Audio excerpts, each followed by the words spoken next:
আজকে আমি যেভাবে ডাল রান্না করব, এভাবে যদি ডাল রান্না করে খেয়ে দেখেন তাহলে বারবারই এইভাবে রান্না করে খেতে চাইবেন। আর এটা কিন্তু একদম মানে সেরা স্বাদ বললেই চলে। এখানে আমি মসুর ডাল ধুয়ে পরিষ্কার করে নিয়েছি, তারপর 2টা টমেটো কুচি নিয়েছি, কাঁচামরিচ, রসুন, পেঁয়াজ কুচি, স্বাদ মতো লবণ, হলুদ, একটু জিরা বাটা, তেজপাতা আর 2টা এলাচ এটার ভিতরে দিতে হবে। এটাকে হাত দিয়ে তেল দিয়ে সুন্দরভাবে কিন্তু মেখে নিতে হবে। মেখে নিয়ে পরিমাণ মতো পানি দিয়ে চুলাতে তারপরে কিন্তু সেদ্ধ করতে হবে এই ডালটাকে। আর আমি এই ডালটাকে কিন্তু পাতলা করে রান্না করব, এর জন্য বেশি পরিমাণে পানি দিব সেদ্ধ হওয়ার জন্য। আর এর ভিতরে দিয়ে দিয়েছি সজনে ডাঁটা। একসঙ্গে সব সেদ্ধ হবে যখন, তখন কিন্তু নেড়ে চেড়ে ডালটাকে একটু ঘুটে দেব।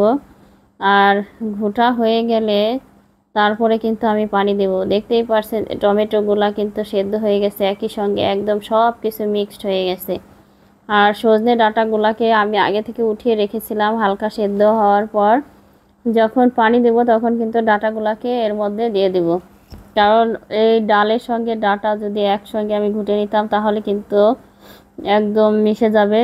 এই জন্য কড়াইতে যে তেল দিয়ে দিয়েছি, এখন আমি যেগুলা দিব এগুলা হচ্ছে রসুন কুচি দিব, তার সাথে দিব শুকনা মরিচ কুচি কুচি করে রেখেছি। এরপরে এগুলাকে একটু ভেজে নেব আগে। এগুলা যখন ভাজা ভাজা একটু হবে তখন কিন্তু আমি এখানে পাঁচফোড়ন দেব। পাঁচফোড়ন দিলে এই ডালের স্বাদটা এত বেশি সুন্দর আসে তা বলার বাইরে। পাঁচফোড়ন দিয়ে কিন্তু এই যে ভেজে নিয়েছি, আর এই যে ডালটা দেখতে পাচ্ছেন যে ঢেলে দিয়েছি।